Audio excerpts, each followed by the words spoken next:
यदा यदा ग्लानिर्भवति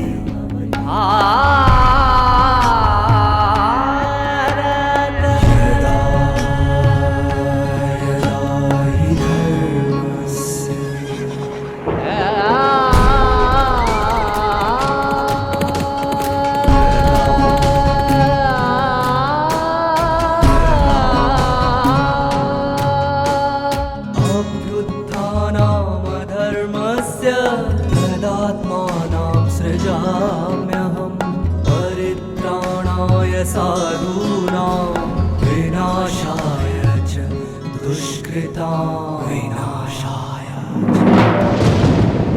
धर्म संस्थापनार्थाय संभवामि युगे युगे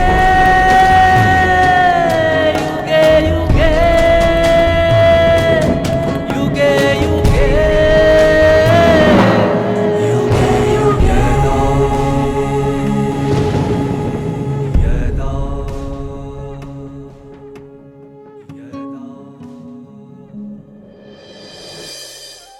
देवी देवताओं की श्रद्धापूर्वक पूजा अर्चना करना एक विधिपूर्ण भक्ति है, जिसका फल भी आत्मा को परमात्मा द्वारा ही प्राप्त होता है। परंतु अनन्य भाव से संपूर्ण निश्चय रखकर एक परमात्मा को ही याद करने से आत्मा की सद्गति होती है। आत्मा जब एक परमात्मा से सर्व संबंध जोड़कर अनन्य भाव से प्रेम पूर्वक उन्हें याद करती है, तो आत्मा के पाप नष्ट हो जाते हैं। ओम शांति। सार्वभौमिक सत्य, सनातन संस्कृति को मानव जीवन की सुंदरता में परिवर्तित करने वाले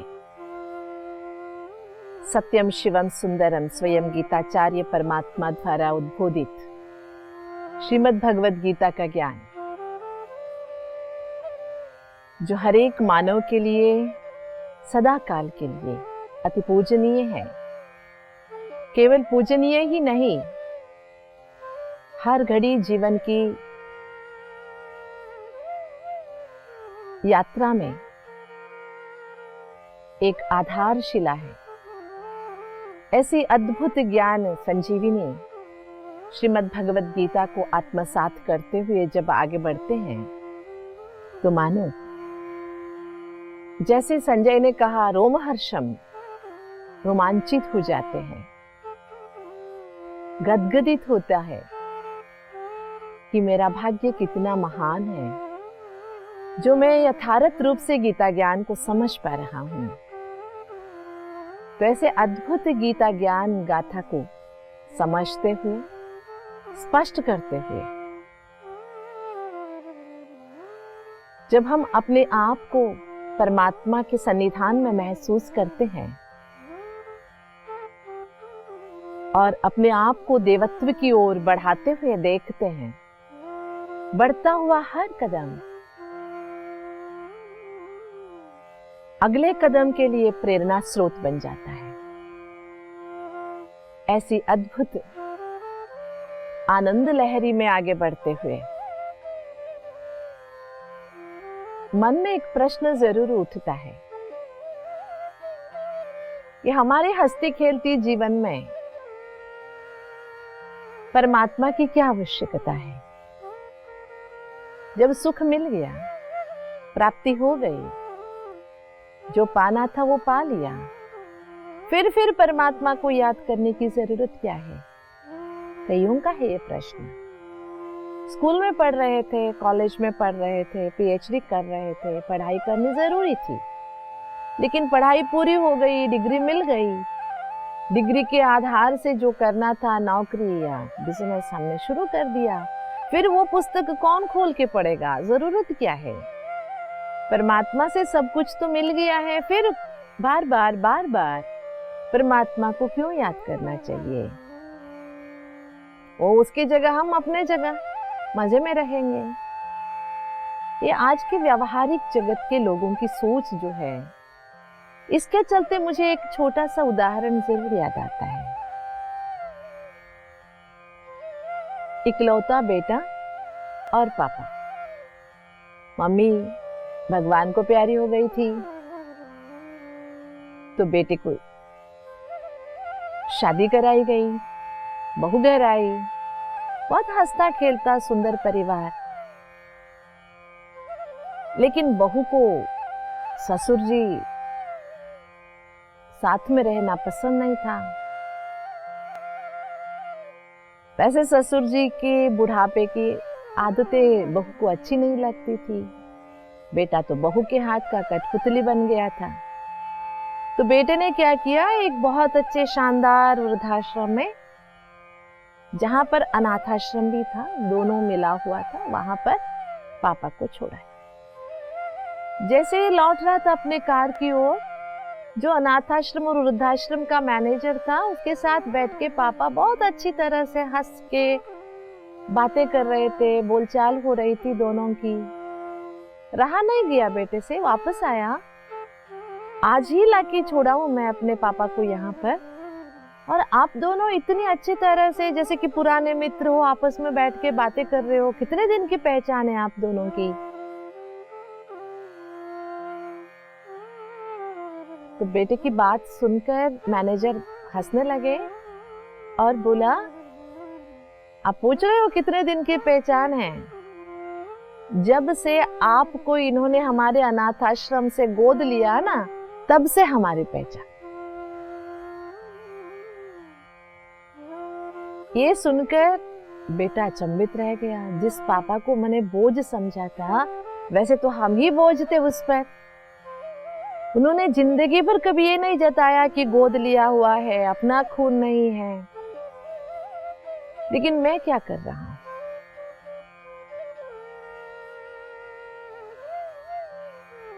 मैं समझती हूँ आप सभी को थोड़ा सा तो समझ में आ गया। हम भी दुनिया की इस शोर में, दुनिया की इस झमेले में ऐसे खो गए थे, अपने आप को भूल गए थे, परमात्मा को भी भूल गए थे, खाली हो गए थे। जीवन सारहीन लग रहा था। स्वयं परमात्मा आए, हाथ आगे बढ़ाए, हमारा जीवन संवारा। विषाद में डूबे हुए मनुष्य को विवेक की मार्ग दिखाए, और जिंदगी भर साथ चलने का हमने प्रण भी किया। जब सब कुछ पा लिया, फिर ये कैसा प्रश्न कि अब क्या जरूरी है? भगवान की क्या जरूरत है हमारे जीवन में? हाथ छोड़ के तो देखिए, पता चलेगा कि भगवान के बिना जीवन कैसे आधा अधूरा लगेगा। इस भरे दुनिया में हम अनाथ ही तो थे, कोई पूछने वाला नहीं था, सब अपने मतलब के थे। लेकिन हमें योग्य बनाया भगवान ने। अगर सभी हमसे मिलजुल के चल रहे हैं तो हम भगवान के बंदे हैं, इसलिए हमारे साथ भगवान है, इसलिए लोग हमारे साथ चल रहे हैं। अगर हम भी ऐसे ही धूल मिट्टी की तरह पड़े रहते तो कौन हमारे साथ आता? इसलिए भगवान बहुत सुंदर तरीके से ये बात हमें स्पष्ट करते हैं। अनन्यास चिंतयन्तो माम ये जनाः पर्युपासते तेषां नित्याभियुक्तानां योगक्षेमं वहाम्यहम्।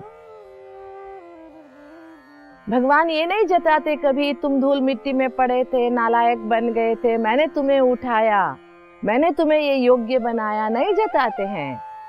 लेकिन ये अवश्य कहते हैं अनन्य भाव से, अनन्यास चिंतयन्तो माम, इतनी गहरी प्यार से मेरे चिंतन कीजिए। ऐसे जो चिंतन करते हैं, ऐसे जनाः पर्युपासते तेषां नित्याभियुक्तानां। ऐसे नहीं कहा कि चिंतन करके छोड़ दीजिए। ऐसे लोग जो रोज मुझे याद करते हैं, उनका रोज का योगक्षेम मैं जिम्मेवारी लेता हूँ। योग और क्षेम, इसके बारे में कई बार हम सुन चुके हैं। जो है उसे संभालता हूँ, जो नहीं है वो देता हूँ, ऐसे लोगों का। पहले हम सुन रहे थे परमात्मा को संबंधों के रूप में याद करें, वो ही हमारा सब कुछ है, जो भी हमारी है सब उसकी देन है। अगर हम खा रहे हैं तो उसके प्रसाद को हम खा रहे हैं, अगर हम जी रहे हैं तो भगवान की दी हुई ताकत से हम जी रहे हैं। हमारे से किसी को खुशी मिल रही है तो हमारे द्वारा परमात्मा खुशी दे रहे हैं। ऐसे हमारे हर कर्म के साथ उस पिता परमात्मा को साथी बना के चलने का जो अभ्यास करेंगे और परमात्मा को ज्ञान युक्त होकर याद करते हुए, पाप नाश करते हुए स्वर्ग की ओर आगे कदम बढ़ाएंगे तो मृत्यु संसार से अवश्य हम स्वर्गलोक की ओर जाएंगे। लेकिन पुण्य क्षीण होने पर आना ही है इस चक्र में। और आगे चलकर भगवान ये भी कहते हैं, ये अनन्य भाव से, अनन्य भाव माना अन्य कोई नहीं तेरे बिना, इसमें बहुत अच्छी स्पष्टता की जरूरत है। ये भी है, ये भी है। दुनिया में 33 करोड़ देवताएं जरूर है, लेकिन देने वाला, देवों का देव भगवान एक ही है। भगवान देवता नहीं है और देवता भगवान नहीं है।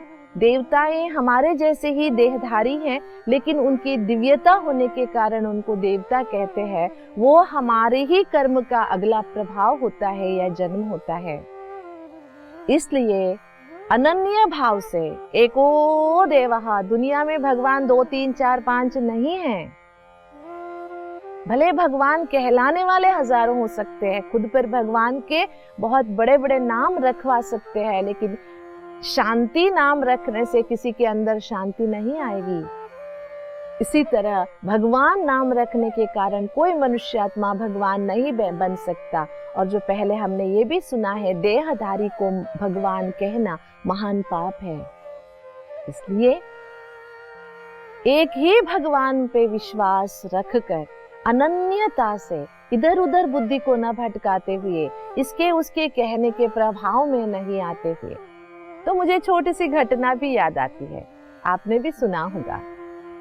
एक मकड़ी अपना जाल बुनने के लिए जगह ढूंढ रही थी। कमरे के कोने में अपना जाल बनाना शुरू किया। जैसे जाल बना रहा था तो बिल्ली वहां से आई। रोज यहाँ सफाई होती है, इतनी अच्छी रोशनी पड़ती है, तेरे जाल को तो काट ही डालेंगे, ये सही जगह नहीं है। तो ठीक है, वहां से चली गई। वहां से चली गई और वहां जाके थोड़े से अंधेरे जगह था जहां पर खिड़की भी थी, लेकिन खिड़की के पीछे के जगह, वहां पर वो अपना जाल बनाना शुरू किया। वहां एक चिड़िया आके बैठी, वो कहने लगी, यहाँ बनाओगे? यहाँ तो देखो, अपना जाल यहाँ बनाओगे, बच्चे खेलते हैं बॉल से इधर से उधर से, तेरा जाल तो टूट ही जाएगा। वहां से चल पड़ी मकड़ी और जाके दूसरी जगह बनाने रही। वहां पर कॉकरोच आया। कॉकरोच ने कहा, यहाँ बनाओगे? यहाँ तो चलते फिरते लोग अपने पैर लगाएंगे और तेरा जाल तो गया कि गया। तो मकड़ी परेशान हो गई। उसने सोचा किसी से तो मैं सलाह लूं। वहां पर चींटी चल रही थी, तो चींटी से पूछा, क्या करूं, मैं परेशान हूं। तो चींटी ने कहा, ऐसे ही होता है, दूसरों के बातों पर लक्ष्य दोगे, अपने लक्ष्य से भटक जाओगे। क्या करना है जीवन में, खुद का निर्णय खुद करो ना, सभी की बातें क्यों सुन रहे हो। बहुत अच्छी सीख है। जीवन में भी इसने कहा इसको माना, इसने कहा इसको माना, किसी ने कहा यहाँ जाओ वहां गए, यहाँ किया वहां किया, ऐसे भटकते तो सारे जन्म बीत गए हमारे। अभी तो अपने पे विश्वास करो, स्वयं परमात्मा ने हाथ पकड़ा है और एक ही परमात्मा है। अपने पे विश्वास है ना, आत्मबल पर निर्भर होता है सब कुछ। जब खुद पर ही विश्वास नहीं होगा तो खुदा की ज्ञान को हम कैसे समझ पाएंगे। इसलिए भगवान कहते, अनन्यास चिंतयन्तो माम, किसी के प्रभाव में नहीं आना, किसी की कहने पे, अपने निश्चय में, अपने निर्णय में, डिसीशंस में दो राह नहीं बनाना, दो राय भी नहीं लेना। राय सभी ने ले लिए, लेकिन निर्णय मेरा ही होगा, क्योंकि लाइफ इज माइन, जीवन मेरा है। हाँ, आगे चलकर एक थोड़े से आदत ये मिलती है कि अन्य देवता भक्ता यजन्ते श्रद्धयान्वितः तेपि मामेव कौन्तेय यजन्ति अविधि पूर्वकम्। ये तो परमात्मा जरूर कहते हैं, ये भी अन्य देवता भक्त, अन्य देवताओं के भक्त भी श्रद्धा के अनुसार या श्रद्धा पूर्ण होकर मेरी पूजा मतलब अन्य देवताओं की पूजा उपासना प्रार्थना करते हैं, वो भी अविधि पूर्वक मेरे पास ही पहुंच जाता है, वो भी अविधि पूर्वक भक्ति है। देखिए यहाँ पर शब्द जोड़ा गया, अविधि पूर्वक भक्ति है, यजन्त्य विधि पूर्वकम। जब विधि पूर्वक किया हुआ ही पूर्ण तरह से हमारे से नहीं हो पाता, तो फिर अविधि पूर्वक भक्ति करने से हमें क्या मिलेगा बताइए। आजकल एजेंट्स के जमाने हैं, सब जगह एजेंट्स चलते हैं। एजेंट्स के थ्रू कुछ भी कराएंगे तो क्या एजेंट को दलाली तो देनी पड़ेगी ना, कमीशन तो देनी पड़ेगी। और कमीशन सब जाने के बाद बचेगा क्या जीवन में। हम भी अगर देवताओं की पूजा करते हैं और इसमें भी फिर परेशानी है कि किसकी करें, कोई नाराज ना हो, इसलिए हम क्या करते हैं, सभी की फोटो लगा देते हैं, एक अगरबत्ती चढ़ा देते हैं। ऐसे नहीं। इसलिए अगर गलती से या इतने जन्म किए हैं अब भी कर रहे हैं, तो भगवान कहते हैं वो कोई पाप कर्म तो है नहीं, अन्य देवताओं की भक्ति करना पाप कर्म है नहीं। अविधि पूर्वक भक्ति जो सदियों से हम करते आए हैं, उसको भी भगवान यहाँ पर गलत नहीं कह रहे हैं। समयानुसार जो भी हुआ, भगवान कहते हैं सृष्टि एक नाटक है, इसमें जो भी हुआ उसके लिए उसको गलत नहीं कह सकते, लेकिन वो क्या है उसकी स्पष्टता भी भगवान हमें यहाँ समझा रहे हैं कि श्रद्धावान होके अगर अनेक देवताओं की भक्ति कोई कर रहा है, वो भी एक अविधि पूर्वक भक्ति ही है। क्योंकि सभी ज्ञानी तो नहीं बन सकते, सभी ज्ञान मार्ग में नहीं चल सकते, सभी एक ही परमात्मा के ऊपर विश्वास रख के आगे नहीं चल पाते, क्योंकि हर एक आत्मा की अपनी क्षमता होती है, हर एक आत्मा की अपनी एक सोच होती है। जिस आत्मा के अंदर परमात्मा को ही पाने की जो गहराई की इच्छा नहीं है, गहन तपस्या करने की आंतरिक प्रबल इच्छा नहीं है, ऐसी आत्माओं को जबरदस्ती तो नहीं करा सकते। इसलिए परमात्मा ने ये ऑप्शन भी छोड़ा है कि ये स्पष्ट किया है, जो अनन्यता के भाव से ज्ञान युक्त होकर ज्ञान यज्ञ में अपने आप को समर्पण करके एको देवः इस भाव से आगे नहीं बढ़ सकते हैं। या कोई भी दुनिया का कारण है, घर गृहस्थी है, कुछ चलाना पड़ता है, एक ही परमात्मा के ऊपर श्रद्धा रखेंगे तो दूसरे नहीं मान रहे हैं, तो दूसरों के खातिर भी अगर करना पड़ रहा है, इसलिए भगवान ये सभी आयामों को दृष्टि में रखते हुए ये भी स्पष्ट कर रहे हैं कि ये प्यन्य देवता भक्ता यजन्ते श्रद्धयान्वितः। अगर अन्य देवता भक्त श्रद्धा भाव से उनको पूजते हैं, भजनते हैं, माना पूजते हैं, वो भी कौन्तेय अविधि पूर्वक हो जाती हैं, यजन्ते अविधि पूर्वकम।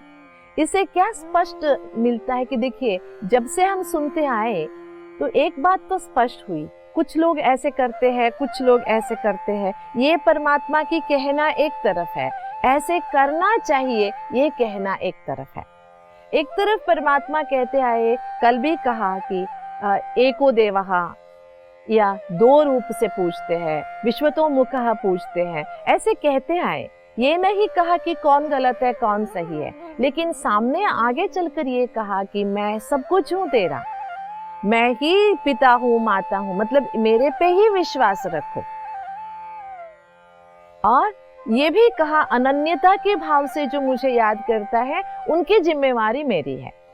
इसका मतलब ये हुआ कि जो अनन्यता के भाव से याद नहीं करता है, वो अपने पूजा का फल या कर्म फल या अपने भावनाओं का फल जरूर पा लेता है, लेकिन उसकी पूरी तरह से जिम्मेवारी परमात्मा की नहीं है। एक ही बात में परमात्मा ने कितनी अच्छी अच्छी बातें हमें समझा दी। ये नहीं कहा कि ये गलत है, ये नहीं कहा कि उसे छोड़ दो, क्योंकि हर मनुष्य आत्मा को अपने तरीके से जीवन जीने का स्वतंत्रता भी परमात्मा ने प्रदान की है। जीवन जीने की स्वतंत्रता देते हुए स्पष्टता भी दी है कि कई लोग एक परमात्मा को एक ही मानकर पूजते हैं, कई लोग दो समझते हैं, कई तो विश्वतोमुखम समझते हैं, और कई तो स्वर्ग की कामना रखते हुए परमात्मा को याद करते हैं और स्वर्ग प्राप्ति कर लेते हैं। जो भी अन्य देवता भक्त है, श्रद्धा पूर्ण होकर अगर वो पूजा करते हैं, भक्ति करते हैं, वो भी अविधि पूर्वक है। लेकिन अनन्यता के भाव से अगर तुम मुझे याद करोगे तो तुम्हारी जो भी जिम्मेवारी है वो मैं लूंगा। योगक्षेमम वहां में हम।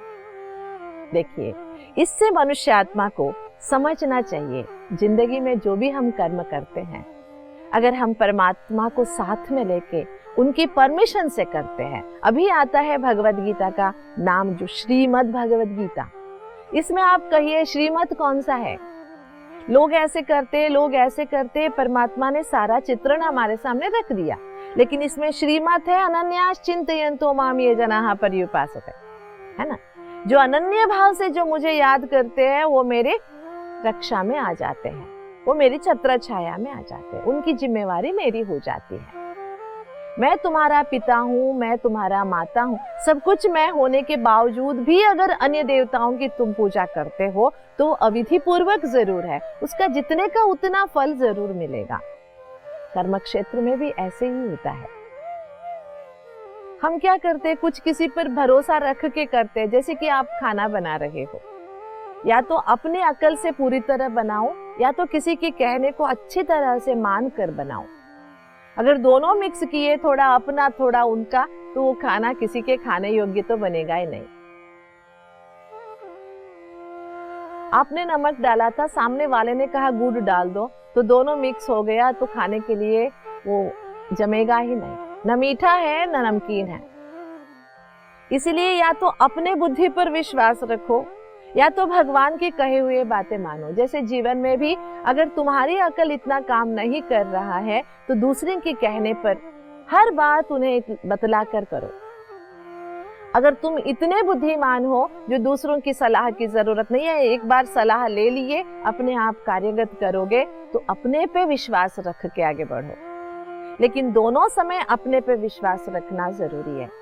किसी की कहने पे चलने के लिए भी खुद पे विश्वास होना चाहिए कि इनकी कहने को मैं पूरी तरह से कर सकता हूँ, या खुद की बुद्धि पर विश्वास होना चाहिए कि मेरी बुद्धि इतनी सालीम है, मैं ठीक तरह से मंजिल तक पहुंच सकता हूँ। देखिए, भगवान बताते हुए अध्यात्म की बातें ही बता रहे हैं, परमात्मा के साथ चलने की बातें हो रही है, परमात्मा को याद करने की बातें हो रही है, भगवान को साथी बनाने की बातें हो रही है, लेकिन जीवन के लिए भी बहुत अच्छा पाठ हमें मिल रहा है।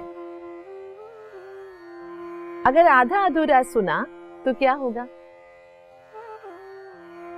हम खतरे में पड़ जाएंगे, क्योंकि ना वो तो सामने वाला जिम्मेवारी ले रहा है, ना हम जिम्मेवारी लेने के योग्य हैं, तो हम खतरे में पड़ गए ना। इसलिए भगवान का जो अध्यात्म मार्गदर्शन है, ज्ञान है, वो ज्ञान का सागर है। अध्यात्म के साथ जीवन को भी जोड़ के चलने की जो दिशा दर्शाते हैं भगवान, इसीलिए तो वो भगवान है। इसीलिए तो गीता ज्ञान संजीवनी बूटी है। इसीलिए तो गीता ज्ञान अंधे के सामने बहुत सुंदर सी आधारशिला है। इसलिए परमात्मा को अनन्यता के भाव से याद करते हुए जितना हो सके मैक्सिमम ट्राई करेंगे, उसी एक परमात्मा पर विश्वास करेंगे, बुद्धि को भटकने नहीं देंगे और परमात्मा के योगक्षेम की जिम्मेवारी के छत्र छाया में सुरक्षित रहें। ओम शांति। अद्भुत ज्ञान संजीवनी श्रीमद् भगवद गीता परमात्मा का साथ और उनके मददगार हाथ का दिव्य प्रतीक है, जो मानव जीवन को श्रेष्ठ आधार देकर देवत्व की ओर अग्रसर करती है। दोस्तों, सदियों से हम मंदिरों में जाकर मूर्तियों के सामने यही कहते आए कि हम नीच पापी हैं, आप पतित पावन हो, हम आत्माओं को आप पावन बनाओ। परंतु जरा विचार कीजिए कि क्या यह कीर्तन, व्रत, पूजा पाठ से हम पाप मुक्त हो गए? क्या गंगा यमुना में स्नान करने से हम पुण्य आत्मा बन पाए? गीता ज्ञान द्वारा परमात्मा यह वायदा करते हैं कि जब हम कर्म करते समय प्रेम से उन्हें याद करके अपना साथी बना ले, तो हमारे सभी कर्मों के लिए वे स्वयं जिम्मेदार रहेंगे।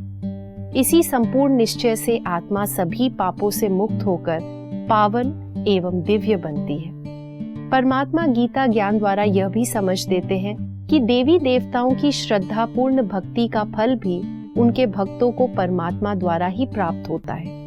परंतु परमात्मा को निश्चय से याद करके सदा उनकी छत्र छाया में रहने से अति इंद्रिय सुख एवं आनंद की प्राप्ति होती है।